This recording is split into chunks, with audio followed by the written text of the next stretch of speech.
اعوذ باللہ من الشیطان الرجیم بسم اللہ الرحمن الرحیم اللہم صلی علی محمد وآل محمد وعجل فرجہم۔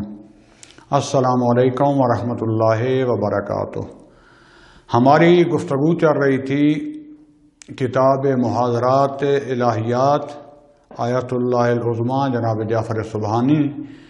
اور ان میں اب میں نے پہلے دو مقدمات آپ کے سامنے پیش کی عقائد کے حوالے سے۔ آج سے ہماری گفتگو ہوگی کہ خداوند عالم کے وجود پر کون سی ادلہ، کون سے دلائل دلالت کرتے ہیں، یعنی خداوند عالم کی ذات بابرکت کو ثابت کرنے کے لیے جو ہم ادلہ پیش کرتے ہیں، مشہور ترین تین قسم کی ادلہ ہیں۔ ایک ہے برہان نظم، جو کہ ابھی ہم انشاءاللہ پیش کریں گے آپ کے سامنے، دوسری ہے برہان حدوث، اور تیسری ہے برہان امکان و وجوب۔ تو آج جو ہم انشاءاللہ کوشش کریں گے ایک آدھ تک جو بیان کر پائے وہ ہے برہان نظم۔ برہان نظم کیا ہے؟ مخصوصاً میں نے پہلے عرض کیا تھا کہ قرآن و حدیث کی بیس پر مخصوصاً اور پھر عقل کی تائید سے ہم ساری یہ آبھاس کو کامل کریں گے۔ تو برہان نظم میں پہلے برہان یعنی دلیل۔ دلیل کتنی قسم کی ہوتی ہے یہ میں پہلے معرفت شناسی میں بیان کر چکا ہوں کہ دلیل تجربی اور حسی بھی ہوتی ہے، دلیل عقلی بھی ہوتی ہے، دلیل عرفانی بھی ہوتی ہے، دلیل شہودی بھی ہوتی ہے، اور اس قسم کی کچھ ادلہ میں نے ذکر کی اور وہاں یہ بیان کیا کہ ان کا نتیجہ رزلٹ کتنے درصد ہوتا ہے۔ تو ہماری یہ جو ابھی برہان نظم یعنی برہان یعنی دلیل اور نظم یعنی نظم کائنات اور جہان کے نظم کے ذریعے جو ہم خدا کا وجود ثابت کرتے ہیں، یہ ہماری دلیل ہو گئی، جس کا ایک مقدمہ حسی ہے اور دوسرا عقلی ہے، اور اس کا نتیجہ اور ہم استدلال اس کو عقلی ہی تصور کرتے ہیں کہ جس کا نتیجہ سر در ثابت ہے اگر مقدمات ٹھیک ہوں۔ عقلی کا ہم نے یہ ثابت کیا تھا، عقلی دلیل کے مقدمات اور اس کی شکل وہ جو بیان کی تھی ٹھیک ہو تو اس کا نتیجہ 100% ہوتا ہے۔ تو سب سے پہلے ہم بیان کریں گے نظم کیا ہوتا ہے۔ نظم جو ہوتا ہے مختلف امور میں، مختلف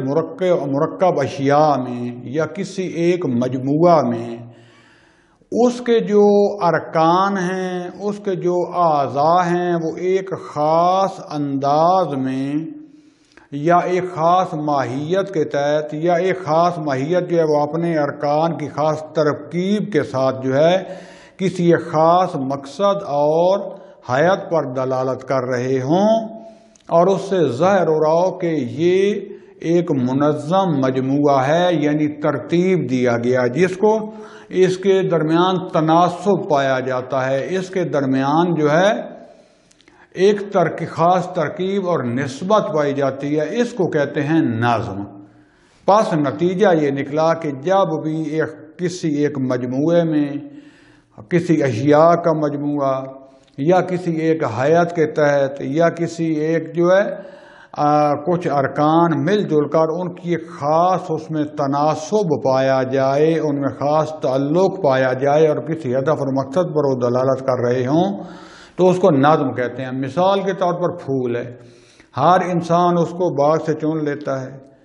لیکن کسی کا انسان کا کام ہے کہ اس کو خاص طریقے میں سوئی اور دھاگے کے ساتھ سی کر پرو کر اس کو خاص ایک ہار کی شکل دی جائے، تو اس کو کہیں گے ایک نظم کے ساتھ اس نے ہار بنایا، یعنی یہی پھول ہیں، کٹھے ہیں، ایک دفعہ ٹوکری میں کٹھے ایسے پھینکے ہوئے ہیں، وہاں سے اپنے توڑے ایسے ہی پھینک دیے کسی ٹوکری میں، ایک دفعہ اسی ٹوکری سے اٹھا کے اس کو سوئی اور دھاگے کے ساتھ خاص شکل میں آپ نے سی کر ایک ہار کی شکل دے دی، تو یہ ہار دلالت کرے گا کہ یہ جو پھول ہیں ان کو خاص انداز اور حیت کے ساتھ ایک دوسرے کے ساتھ ان کو نسبت دی ہے، ان کو چنا ہے، جوڑا ہے، جس سے اس نے ہار کی شکل اختیار کر لی ہے۔ اس کو کہیں گے کہ اس میں نظم پایا جاتا ہے۔ یا جیسے ہوتے ہیں بچے صبح اسکول میں آتے ہیں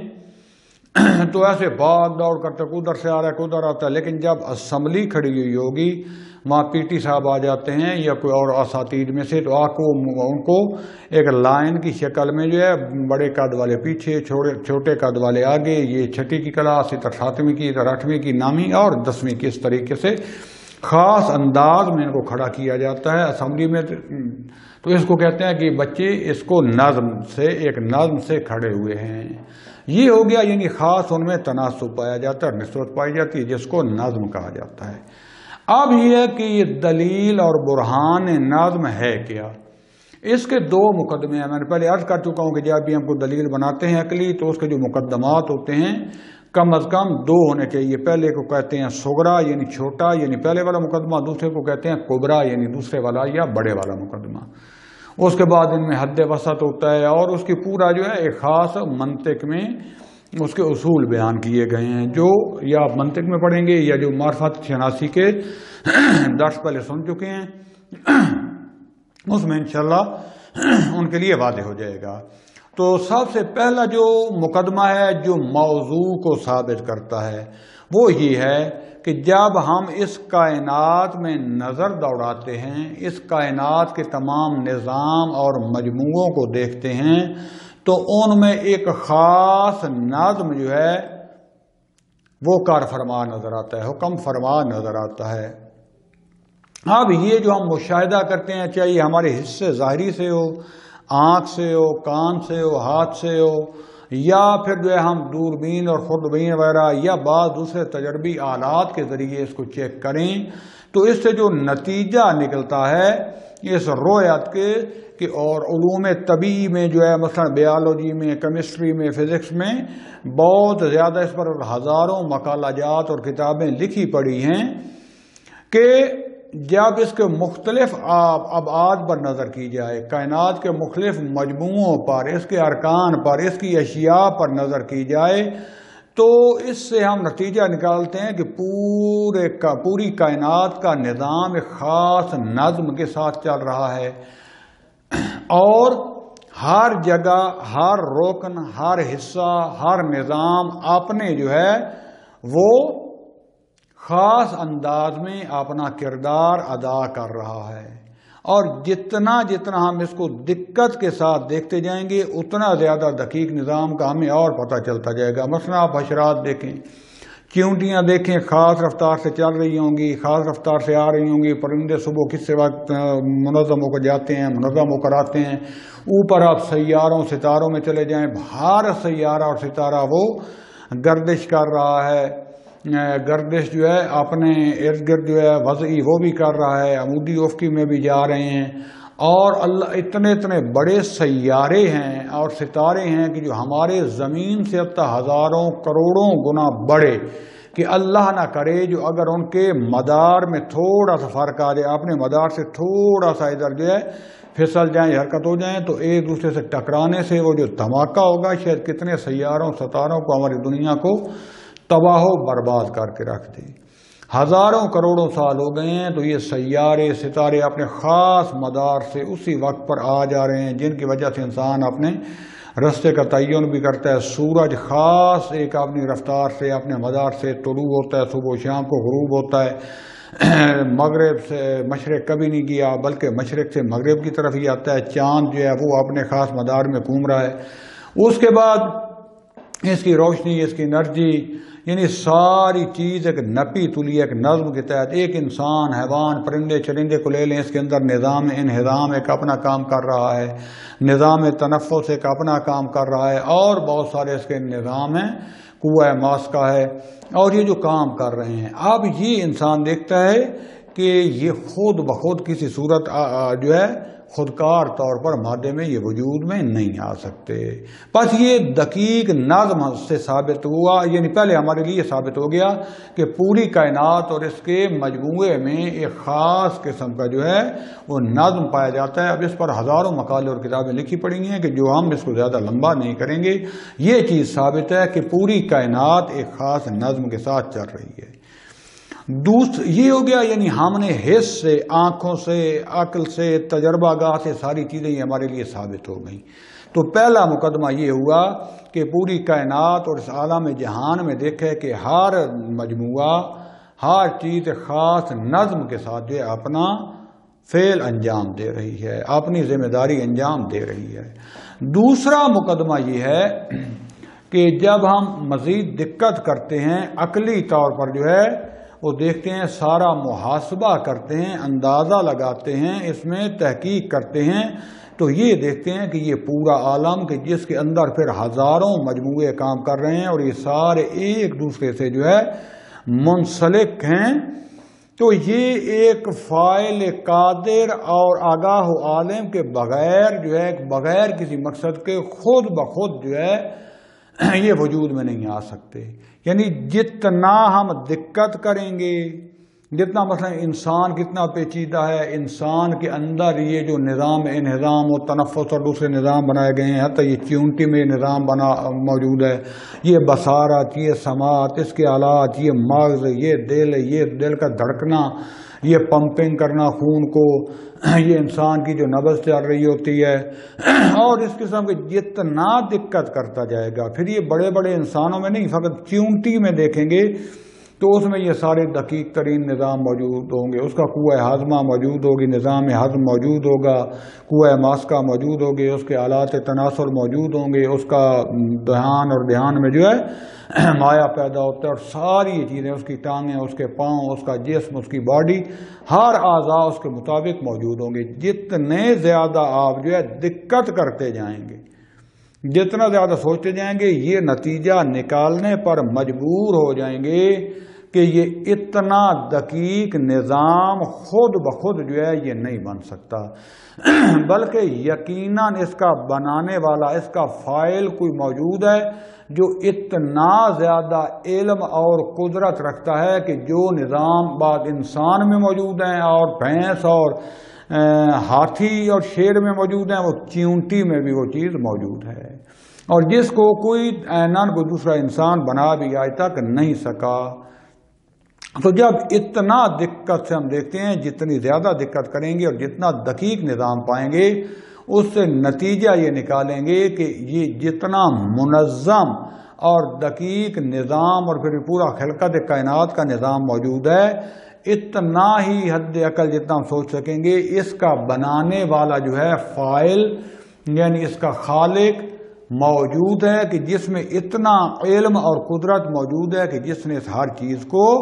بنایا ہے۔ پس دلیل یہ ہوئی کہ ایک مقدمہ یہ ہو گیا کہ کائنات میں ہم نے عجیب و غریب قسم کے دقیق نظام دیکھے اور ان کو منظم انداز میں پایا۔ یہ ہر چیز کا اور کائنات کا اتنا دقیق اور منظم ہونا، عقل یہ نتیجہ نکالتی ہے کہ یہ خود بخود جو ہے یہ اندھے مادہ سے، کور و کر جس کو کہتے ہیں مادہ سے، یہ خود بخود وجود میں نہیں آ گئے، بلکہ ان کو بنانے والا، ان کو خلق کرنے والا کوئی خالق ہے جو اتنا دقیق علم اور قدرت رکھتا ہے کہ جس نے ان سب کو بنایا ہے۔ لہذا نتیجہ یہ نکلا کہ اس پورے جہان کا، اس پورے عالم کا کوئی نہ کوئی خالق، عالم اور قادر موجود ہے کہ جس نے اس کو بنایا ہے۔ اب اسلام میں ہم اس کو اللہ کہتے ہیں، اس کی صفات ہیں، اب اس کا نام گاڈ رکھ لیں، اس کا نام خدا رکھ لیں، اس کا نام بھگوان رکھ لیں، کچھ بھی آگے یہ آپ نے اپنے اس کے، لیکن یہ ثابت ہو جائے گا کہ ہے کوئی ضرور ایسی قدرت، ایسی قوت رکھنے والا کوئی وجود کو موجود ہے کہ جس نے اس پوری کائنات کو خلق کیا ہے اور دقیق خلق کیا ہے، اور اس کے نظم کو چلا بھی رہا ہے، زندہ اور آگاہ ہے بھی ہے۔ یہ ایک عقلی دلیل ہے کہ جس کا ایک مقدمہ حصی ہے پہلے والا، دوسرا عقلی، لیکن کلی طور پر جو ہے اس کو عقلی دلیل ہی کہ عقل کے ذریعے ہم نتیجہ نکالا اور یہ ثابت کیا کہ خدا ہے، کوئی ایسی قدرت والا وجود ہے کہ جس نے تمام کو خلق کیا اور اس میں نظم جو ہے پیدا کیا۔ اب جو ہم آتے ہیں قرآن اور حدیث کی طرف کہ آیا سوال کر سکتے ہیں کہ مولانا صاحب یہ بتائیں کہ یہ جو سارا کچھ آپ نے بتایا اس کی دین، میں اسلام کا ماننے والا ہوں، آپ بتائیں دین اسلام، قرآن سب سے پہلے اور پھر حدیث میں جو ہے وہ اس کا کہیں ذکر ملتا ہے؟ تو میں جواب دوں گا جی بالکل، خدا بند عالم نے یہ اس کی طرف بہت زیادہ تاکید فرمائی ہے اور ہمیں جو ہے اس کی طرف ترغیب دی ہے کہ تم غور و فکر کرو، تعقل کرو اور یہ چیزیں دیکھو، یہ دلیل نظم اور اس چیز سے تمہارے لیے ثابت ہوگا خدا ہے۔ تو لہٰذا اور نہ فقط خدا ہے، اس کا علم و حکمت بھی ثابت ہوگا کہ کس نے کس طریقے سے ہر چیز کو اپنی جگہ پر بہترین بنایا ہے، اتنا وہ علم رکھتا ہے اور جب یہ سارا کچھ ابھی تک بنایا صرف نہیں بلکہ ابھی تک ان کو زندگی بھی دے رہا ہے، رزق بھی دے رہا ہے، چلا بھی رہا ہے، کیڑے کو پتھر میں رزق دے رہا ہے، سارا کچھ، تو اس کا مطلب ہے کہ خالق و حکیم اور عالم ہستی ہے جس نے اس کو بنایا بھی ہے جہان کو اور اس کو چلا بھی رہی ہے، اس کو نظم بھی دے رہی ہے۔ تو جب ہم جو ہے قرآن مجید میں دیکھتے ہیں تو آپ سورہ فصلت کی آیت 53 میں 53 میں دیکھیں، خدا بند عالم فرماتا ہے بسم اللہ الرحمن الرحیم سَنُرِيهِمْ آیَاتِنَا فِي الْآفَاقِ وَفِي أَنفُسِهِمْ حَتَّى يَتَبَيَّنَ لَهُمْ أَنَّهُ الْحَقُّ سَنُرِيهِمْ، ہم جلدی ان کو دکھائیں گے۔ اب معذرت چاہتا ہوں، میں صرف یہاں مفہوم یا ترجمے تک اکتفا کروں گا، ورنہ چاہیے تو یہ تھا کہ ان کی پوری جو ہے ان کا شان نزول، اس کی تفسیر آیت کی بیان کی جائے، لیکن وہ پھر درس تفسیر چلا جائے گا اور بہت لمبا ہو جائے گا۔ اس کو انشاءاللہ باقی موقع پر محفوظ کرتے ہیں، یہ جو باقی درس تفسیر کی کتابیں بھی موجود ہیں، علماء کر رہے ہیں، آپ اس طرف توجہ کریں۔ یہاں ہم اپنے مطلب تک جو ہے فعلاً اس کو بیان کریں گے تاکہ بہت زیادہ درس لمبا بھی نہ ہو اور ہم خدا کے فضل و کرم سے بحول قوہ الہی اس عقائد کے درس کو ختم کر سکیں، خود بھی سمجھ سکیں اور دوستوں کو سمجھا سکیں۔ سَنُرِيهِمْ آیَاتِنَا فِي الْآفَاقِ وَفِي أَنفُسِهِمْ، ہم جلدی ان کو آفاق میں، جہان کے دور و گرد، زمین و آسمان کے آس پاس جتنی بھی جگہ ہیں اور خود ان کے نفسوں میں، اس کے نفس میں، نفس اگر باڈی میں بلکہ اس کے نفس میں جو ہماری آیات، یعنی اللہ کہتے ہیں ہماری نشانیاں، وہ جلدی ہم ان کو دکھائیں گے، حتیٰ یہاں تک کہ یتبین لہم، ان کے لیے واضح اور روشن ہو جائے کہ انہ الحق، کہ وہ خدا بند عالم کی ذات حق ہے، وہی اس کا خالق و مالک ہر چیز ہے۔ پھر ایک اور جگہ جو ہے سورہ یونس کی آیا 101 میں خدا بند عالم فرماتا ہے بسم اللہ الرحمن الرحیم قُلِ انظُرُوا ماذا فی السماوات والارض، قولین ضرور، اے رسول ان سے کہہ دو نگاہ کرو، دیکھو، اندیشہ کرو، فکر کرو، دیکھو، ماذا فی السماوات والارض، زمین و آسمان میں یہ جو نشانیاں، یہ جو آیات ہیں، ان میں آپ کو کیا نظر آتا ہے، ذرا غور سے دیکھو۔ اسی طریقے سے خدا بند عالم جو ہے یہ فرماتا ہے سورہ بقرہ کی آیت نمبر 164 میں بسم اللہ الرحمن الرحیم اِنَّا فِي خَلْقِ السَّمَاوَاتِ وَالْأَرْضِ وَاخْتِلَافِ اللَّيْلِ وَالنَّهَارِ وَالْفُلْكِ الَّتِي تَجْرِي فِي الْبَحْرِ بِمَا يَنْفَعُ النَّاسَ وَمَا أَنزَلَ اللَّهُ مِنَ السَّمَاءِ مِن مَّاءٍ فَأَحْيَا بِهِ الْأَرْضَ بَعْدَ مَوْتِهَا وَبَثَّ فِيهَا مِن كُلِّ دَابَّةٍ وَتَصْرِيفِ الرِّيَاحِ وَالسَّحَابِ الْمُسَخَّرِ بَيْنَ السَّمَاءِ وَالْأَرْضِ لَآيَاتٍ لِقَوْمٍ يَعْقِلُونَ۔ اللہ کہہ رہا ہے یہاں جانوروں سے بات نہیں ہو رہی، یہاں جن کا عقل موقوف ہے ان سے بات نہیں ہو رہی، جن کے پاس کچھ عقل ہے جو خدا نے دی اور اس کا استعمال کرتے ہیں، تعقل کرنے والے ہیں، ان سے خدا بندر فرما رہا ہے کہ دیکھو زمین و آسمان کے خلق کرنے میں، اب تھوڑا اس پہ گھنٹوں گفتگو کی جا سکتی ہے کہ کیسے زمین اور آسمان کو خلق کیا گیا، آسمان کی حقیقت کیا ہے، زمین کی حقیقت کیا ہے، زمین کی کتنی طرح ہیں، نیچے کتنا پانی، پانی کے ساتھ ساتھ یہ معادن، کئی قسم کی جو انسان کے ہر طرح کے کام آ رہی ہیں، اسی میں انسان کی غذا رکھی، اسی میں جو ہے پناہ رکھی، اس میں حیوان کی غذا و پناہ رکھی، اس کے بعد آسمان جو ہے اس کے اوپر ستارے، سیارے، آیا یہ بے ہدف ایسی بن گئی، ان کے خاص ہدف خلقت ہے جو اپنی جگہوں پر بیان ہوئے۔ تو خدا کہتا ہے کہ زمین و آسمان کے، سماوات کے بلکہ خلق کرنے میں، اور واختلاف اللیل والنہار، یہ جو ہے آپ کی اپنا رات اور دن اس کے آنے جانے میں، کہ کیسے سردیوں میں اس کا دورانیہ رات کا بڑھ جاتا ہے، دن کا گھٹ جاتا ہے، گرمیوں میں اور ہو جاتا ہے، گرمیوں میں دن لمبے ہوتے ہیں، رات چھوٹی ہو جاتی ہے، پھر جو ہے سورج کی گرمی بڑھ جاتی ہے اس کے جو ہے، لیکن ایک خاص مشخص ٹائم پہ رات آتی ہے، دن آتا ہے، اجالا، اندھیرا، پھر رات کے اپنے فوائد بھی ہیں، نقصانات بھی ہیں، دن کے اپنے فوائد ہیں، تو یہ سب کہتے ہیں اس میں غور و فکر کرو، یہ نظم کہ ٹائم پر جو ہے یہ دن آ رہا ہے، ٹائم پر رات آ رہی ہے، آ رہے ہیں جا رہے ہیں۔ آج تک 1 منٹ نہ دن لیٹ ہوا نہ، بلکہ پورا سال کا اگر وہ حساب بنا کر لے آئیں سورج چاند کا فلاں، تو آپ کو دقیق پتہ چلے گا کہ جب سے زندگی ہم کر رہے ہیں، کائنات بنی آج تک دن اور رات 1 منٹ کے لیے لیٹ بھی نہیں ہوئے، جلدی بھی نہیں آئے، سورج جلدی بھی نہیں نکلا، لیٹ بھی نہیں جو ہے، یعنی واقعہ نے اس پر توجہ کری، یعنی آٹومیٹک ہو گیا کہ بالکل آئین ٹائم پر رات آتی ہے، اسی ٹائم پر دن آتا ہے، وہ رات چلی جاتی ہے پھر دن چلا جاتا ہے، سورج طلوع ہوتا ہے پھر ٹائم پہ غروب ہوتا ہے۔ اس میں 1 منٹ کیا 1 سیکنڈ کا بھی کبھی آگے پیچھے نہیں ہوا، جو ایک جب سے بنے ہیں، جو ٹائم بن گیا ہے اسی پر چل رہے ہیں۔ وَالْفُلْكِ الَّتِي تَجْرِي فِي الْبَحْرِ، کہ پھر یہ پانی پر کیسے تیر سکتے تھے، جا سکتے تھے، کشتی بنا دی، کیسے کشتی تیر رہی ہوتی ہے، کتنے کتنے دن اور سال اور مہینے سفر ہوتے ہیں، کہاں سے کہاں آپ کو لے جاتی ہے، اس میں لوگوں کے کیا کیا نفع ہیں۔ اور وَمَا أَنزَلَ اللَّهُ مِنَ السَّمَاءِ مِن مَاءٍ، اور اللہ تعالیٰ نے آسمانوں سے بہت سی چیزیں نازل کی، جن میں سے ایک جو ہے پانی بھی ہے۔ فَأَحْيَا بِهِ الْأَرْضَ بَعْدَ مَوْتِهَا، کہ زمین جب مردہ ہو جاتی ہے، خشک ہو جاتی ہے، جب اس کے اوپر برستا ہے پانی، آسمان سے آتا ہے، بادلوں سے آتا ہے، تو یہ ہری بھری زندہ ہو جاتی ہے۔ وَبَثَّ فِيهَا مِن كُلِّ دَابَّةٍ، ہر قسم کا جانور، چہار پائے جو حیوان اس میں پھیلا دیے زمین میں۔ یعنی واقعاً عجیب و غریب، ابھی تک ایسے ایسے حیوانات ہیں جو ہم نے دیکھے بھی نہ ہوں گے، بعض تو ہم نے ٹی وی وغیرہ پہ دیکھ لی، بعض کو دیکھا بھی نہیں ہے، جنگلوں میں موجود ہیں، کیا کیا ان کے لیے ہمارے لیے نفع ہے، ہماری رضا ہے، ان میں ہمارے فوائد ہیں۔ وَتَصْرِيفُ الرِّيَاحِ، اور یہ جو ہوائیں چلتی ہیں، جو ہوائیں اپنے رستے تبدیل، کبھی ادھر ہوا جا رہی ہے، یہ ہوا کبھی ادھر جا رہی ہے، کبھی گول چکر لگا رہی ہے، کبھی طوفان بن رہی ہے،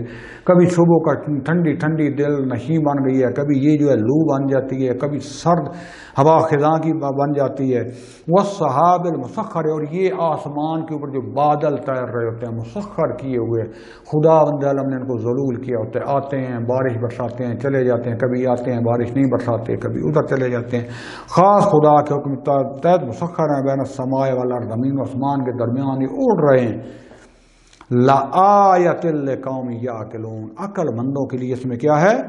نشانیاں ہیں، اس میں غور و فکر کریں۔ اَوَلَمْ يَتَفَكَّرُوا فِي أَنفُسِهِمْ، خدا بند عالم سورہ روم کی آیات میں فرماتا ہے کہ اَوَلَمْ يَتَفَكَّرُوا فِي أَنفُسِهِمْ، یہ لوگ اپنے نفسوں میں اپنے بارے میں دقت نہیں کرتے، تفکر نہیں کرتے کہ ان کی حقیقت کیا ہے۔ اگر جو ہے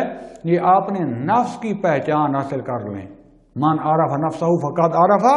ربہ، تو یہ اپنے رب کی پہچان حاصل کر لیں گے۔ آج تک بدبختی یہ بنی ہے کہ ہم اپنی طرف، ہم صبح سے شام دے کر ہماری ڈیوٹی لگی ہے دوسروں پر اعتراض کرنا، ان کو ایجنٹ بنانا، ان پر لعنت کرنا، ان کی کردار کشی کرنا،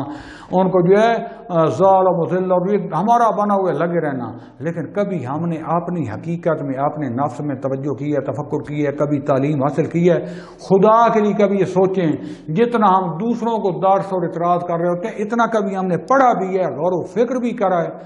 کبھی اپنے اندر جو ہے ہم نے کبھی سوچا ہے کہاں جا رہے ہو انسان؟ کبھی سوچو جس دن اس قبر والے کھڈے کی طرف آ جاؤ گے، آنکھیں کھل جائیں گی، ابھی وقت ہے۔ وَفِي أَنفُسِكُمْ أَفَلَا تُبْصِرُونَ، اور تمہارے اندر اللہ نے کیا کیا نشانیاں رکھتے ہیں، تم نہیں دیکھتے ہو کہ اتنا ٹائم ہے دوسروں کے ساتھ لگے ہوئے۔ لہذا امام علی علیہ السلام فرماتے ہیں، میں جلدی سے کیونکہ قرآن و حدیث سے بیسٹی تھوڑا سا توجہ کریں، خود قرآن اور حدیث کو سننا، پھر اس میں تفکر کرنا انسان کو انسانیت دیتا ہے، جلا دیتا ہے۔ امام علی علیہ السلام فرماتے ہیں، بسم اللہ الرحمن الرحیم، أَلَا يَنْظُرُونَ إِلَىٰ صَغِيرِ مَا خَلَقَ كَيْفَ أَحْكَمَ خَلْقَهُ وَأَتْقَنَ تَرْكِيبَهُ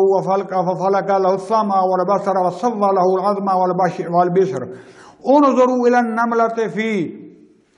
صغر جثتها ولطافة حيتها لا تكاد تنال بلحظ البصر ولا بمستدرك الفكر كيف دبت على أرضها وصبت على رزقها تنقل الحبة إلى جورها وتعدها في مستقرها تجمع في حرها لبردها وفي وردها لصدرها۔ امام علی ابن ابی طالب علیہ السلام جو ہے نہج البلاغہ خطبہ 185 میں آپ جا کر دیکھیں،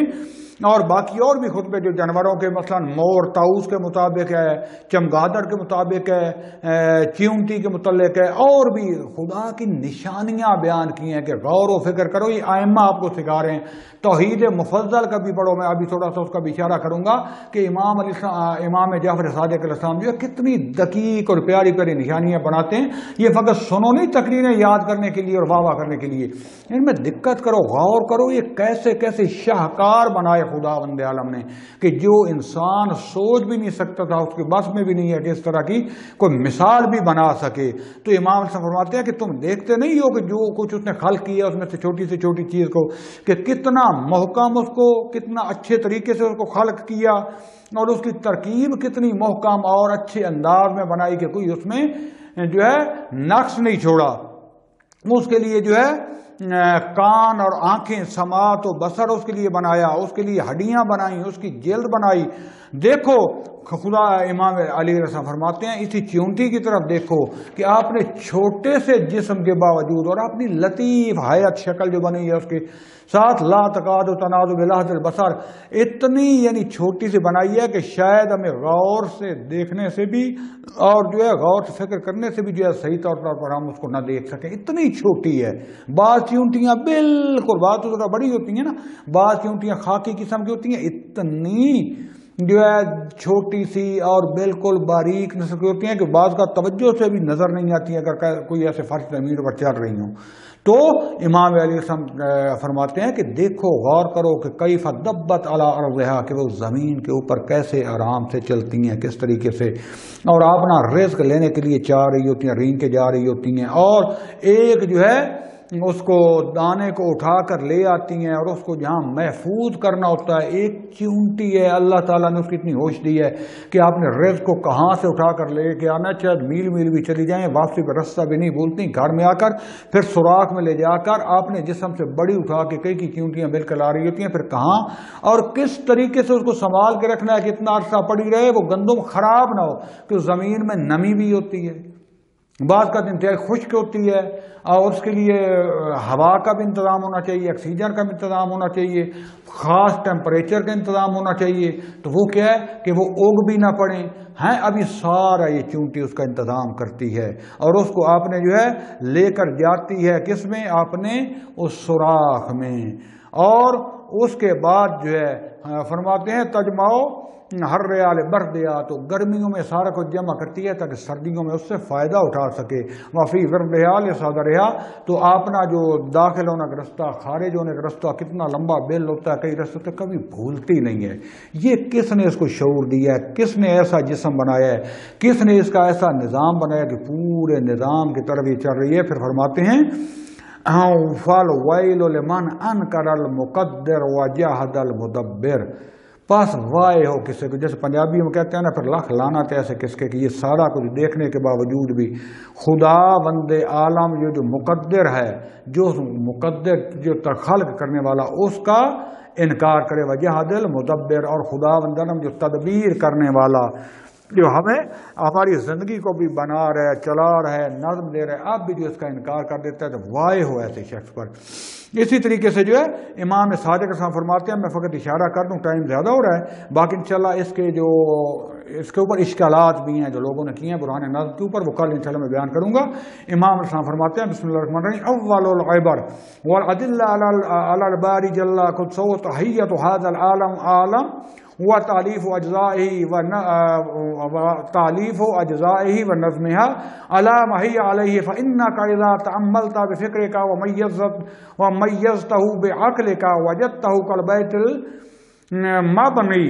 المعد فيه جميع ما يحتاج اليه